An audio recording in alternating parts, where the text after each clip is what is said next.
Early life and beginnings, 1937 1953. Sir Robert Charlton, better known as Bobby Charlton, was born on October 11, 1937, in Ashington, Northumberland, England, to a working-class family with a deep connection to football.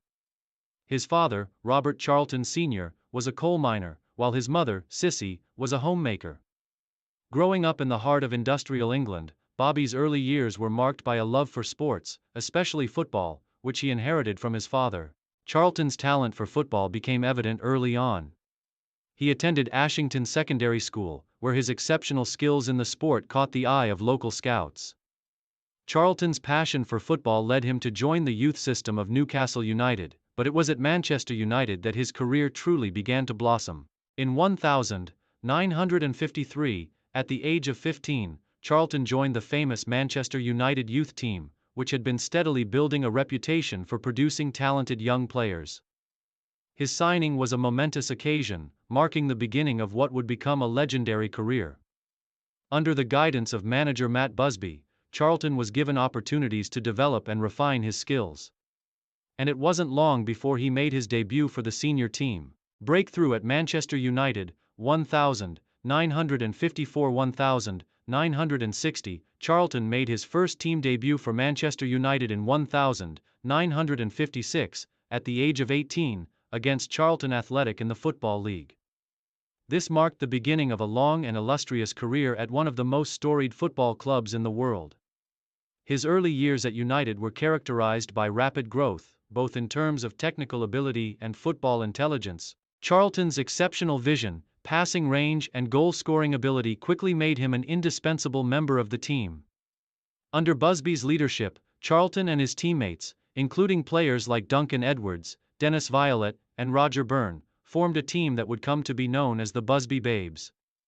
These young players quickly became a dominant force in English football, winning the First Division title in 1956 and 1957. However, tragedy struck in 1958 when a plane carrying the team crashed in Munich, Germany, leaving 8 of the players dead and many others, including Charlton, injured. The Munich air disaster was a pivotal moment in Charlton's life, both personally and professionally. Despite suffering injuries in the crash, he returned to action after a long recovery. His determination and resilience in the aftermath of the tragedy won him admiration from fans, and his leadership qualities were soon recognized. Rise to glory and European success, 1960-1968. Following the Munich disaster, Manchester United rebuilt under the guidance of Busby. The team slowly regained its former strength, with Charlton becoming one of the central figures in the revival. In the early 1996s, United's fortunes began to rise again, with Charlton playing a key role in the club's successes. In 1963, United won the FA Cup, marking the beginning of a new era for the club. Charlton's performances were instrumental in their victory, and it was during this period that he established himself as one of the best midfielders in world football. The 1960s saw Charlton become synonymous with Manchester United's attacking style of play, and his scoring prowess from midfield was unparalleled. In 1968, Charlton achieved one of the greatest milestones of his career when Manchester United won the European Cup, making them the first English club to lift the prestigious trophy. Charlton's 2 goals in the final against Benfica sealed United's 4-1 victory, and his performance throughout the tournament earned him widespread acclaim. His achievement in winning the European Cup with United further solidified his legacy as one of the greatest footballers in the history of the sport. International glory with England, 1960, 1966. While Charlton's club career was flourishing, he was also making significant strides on the international stage. He earned his first cap for the England national team in 1958, and his performances soon made him a fixture in the squad. Charlton played a key role in England's successful qualifying campaign for the 1966 FIFA World Cup, and his leadership and footballing intelligence were invaluable to the team. In the 1966 World Cup, Charlton was one of the standout players for England, helping them secure their first-ever World Cup victory.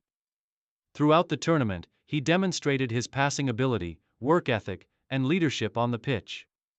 In the final against West Germany, Charlton's performances were instrumental in England's 4-2 victory after extra time. The win secured England's place in football history, and Charlton's contribution to the national team's success was immeasurable. Charlton's success in the World Cup earned him a place among the best midfielders in the world, and he became a national hero. His leadership, combined with his technical abilities, set him apart from his peers and cemented his legacy as one of the greatest players to ever represent England. Later years at Manchester United and retirement, 1969–1973. After winning the World Cup in 1966, Charlton continued to play for Manchester United at the highest level. However, the club's fortunes began to decline in the late 1960s and early 1970s. Despite this, Charlton remained one of the best players in the team, and his experience and leadership were crucial in helping United navigate through a turbulent period. In 1973, Charlton decided to retire from international football after earning 106 caps for England. His final appearance came during a 4-0 victory over Finland in the 1970 FIFA World Cup qualifiers. Charlton's decision to retire from the international stage allowed him to focus on his club career and enjoy his remaining years at Manchester United. Charlton continued to play for United until 1973, when he retired from club football at the age of 35. His time at United had spanned 17 years, and he left the club having scored 199 goals in 606 appearances, a remarkable record for a midfielder. He remains one of the club's all-time greats, with his contributions to United's history firmly etched in the annals of the club. Post-retirement and legacy, 1973 present. After retiring from playing, Charlton remained involved in football in various capacities. He took on coaching and administrative roles, including serving as the director of Manchester United's Youth Academy, where he helped nurture the next generation of talent. Additionally, he became involved in football management for a brief period, taking charge of Preston North End and Wigan Athletic, but it was clear that his true passion lay in shaping future generations rather than managing teams. Charlton's impact on football extends far beyond his playing days. He is often regarded as one of the best players in the history of the sport and is recognized worldwide for his contributions to Manchester United and English football. His leadership, vision, and commitment to the game have made him a beloved figure not only in England but around the globe. In recognition of his incredible achievements, Charlton was knighted in 1994 for his services to football. He is also remembered as a key figure in the establishment of the Sir Bobby Charlton Foundation, which supports numerous charitable causes, particularly those related to sports and education. As of today, Sir Bobby Charlton remains a revered figure in world football. His legacy continues to inspire generations of players, coaches, and fans alike, and his influence on the game is immeasurable.